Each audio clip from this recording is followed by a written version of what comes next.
When President Trump's trade war targeted Canada, the effects were far-reaching. It wasn't just about tariffs. These tariffs were shockwaves that rippled through the global economy. From steel and aluminum to even maple syrup, Canada found itself caught in the crosshairs. So what does a country do when its largest trading partner turns up the heat? Does it fold under pressure, or does it fight back? Canada chose something bolder: escape velocity. They turned to the world, forming new alliances, making new deals, and seeking new lifelines. The results? Well, some surprising nations stepped up to support Canada when the U.S. stepped out. Let's break down how Canada turned this challenge into an opportunity and which countries are now quietly replacing America as Canada's closest trade partners. Number 10, European Union, EU. When Canada was cornered by U.S. tariffs, its first move was toward a massive bloc with serious buying power, the European Union. Canada had already signed the Comprehensive Economic and Trade Agreement, CETA, years earlier, and when the tariffs hit, it paid off. Exports to Europe surged by over 25%, reaching tens of billions of dollars. Surprisingly, even small Canadian businesses found themselves shipping products to places like Amsterdam, Milan, and Stockholm. Why? Because Canadian farm products started replacing local goods on European shelves, and EU companies began investing in Canadian clean tech like never before. When the US raised barriers, Europe rolled out the red carpet, and Canada walked right through, never looking back. Number 9, Indonesia. One of Canada's fastest-growing trade allies wasn't in North America or Europe. It's Indonesia, the fourth most populous country in the world. In late 2024, Canada and Indonesia signed the Canada-Indonesia Comprehensive Economic Partnership Agreement, CEPA. This deal opened access to a rapidly growing economy that's projected to become the world's fourth largest by 2045. Canadian agricultural exports spiked and Indonesian investment flooded into Canada, especially in sectors like education and technology. Indonesia's booming middle class now sees Canada as a premium goods supplier.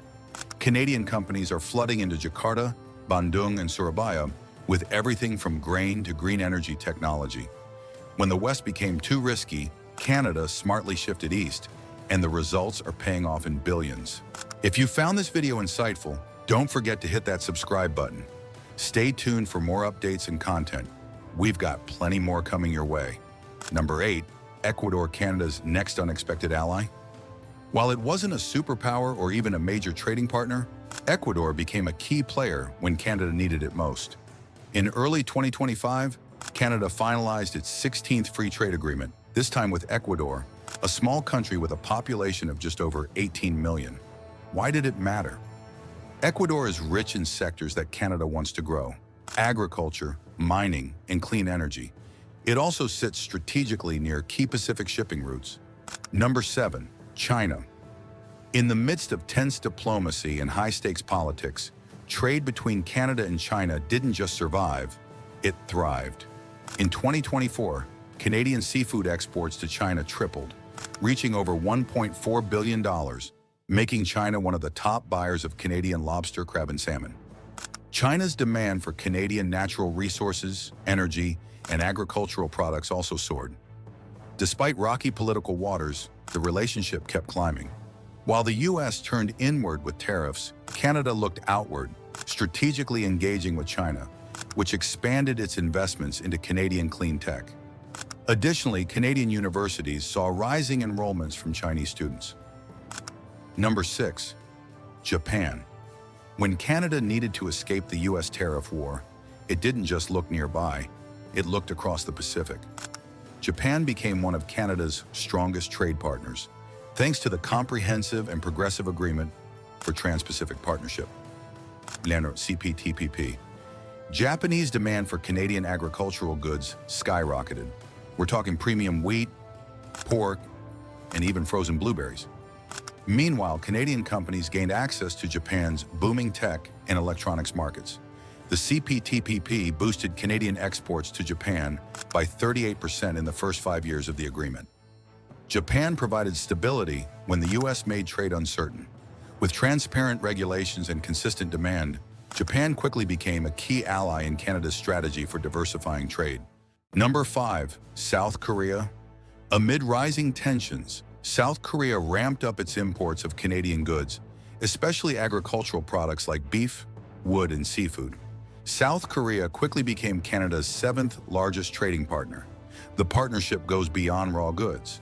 South Korea's booming auto and electronics industries began sourcing Canadian resources at higher rates. In return, Canadian firms accessed South Korea's advanced tech infrastructure, especially in clean energy and battery materials. Canada's lithium, cobalt, and hydrogen technology found a willing partner in Seoul. Number 4. Mexico. When trade with the U.S. became a minefield, Canada didn't just look overseas, it turned next door to Mexico. Under the Canada-United States-Mexico Agreement, CUSMA, Canada found stability in its southern neighbor. Mexico's support was essential, providing Canada with a lifeline when its trade relationship with the U.S. was in jeopardy. Number 3. The Philippines. Canada didn't just turn to economic giants. It looked to the Philippines, an archipelago of over 7,000 islands, and the results have been impressive. In 2024, Canadian exports to the Philippines crossed $2.3 billion, a 35% increase in just 2 years. Canadian meat, wheat, and fertilizers are in high demand, while Filipino companies are investing heavily in Canadian clean energy, agriculture, and education services. Number 2. Vietnam. Once seen as a low-cost competitor, is now one of Canada's most valuable trade allies in Asia. Since joining the Comprehensive and Progressive Agreement for Trans-Pacific Partnership, CPTPP, Canada's exports to Vietnam have surged by over 40%, reaching $1.6 billion in 2024. Number 1.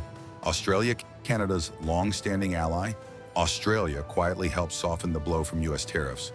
Bilateral trade between Canada and Australia has increased by 30% since 2018, reaching $4.2 billion in 2024. The two countries have become important partners in sectors like pharmaceuticals, mining, tech, education, and advanced manufacturing.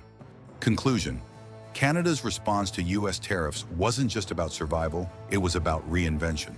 From Europe to Asia, Latin America to Oceania, Canada didn't just weather the storm, it turned it into a global strategy. These 10 countries didn't just help Canada, they became its lifelines and partners, forging new paths forward in global trade. As the world continues to shift, Canada's story is no longer about what it lost, it's about what it gained. If you found this insightful, make sure to subscribe, like, and share the video. Your support helps us keep uncovering the real stories, backed by data and facts. Let's continue exploring.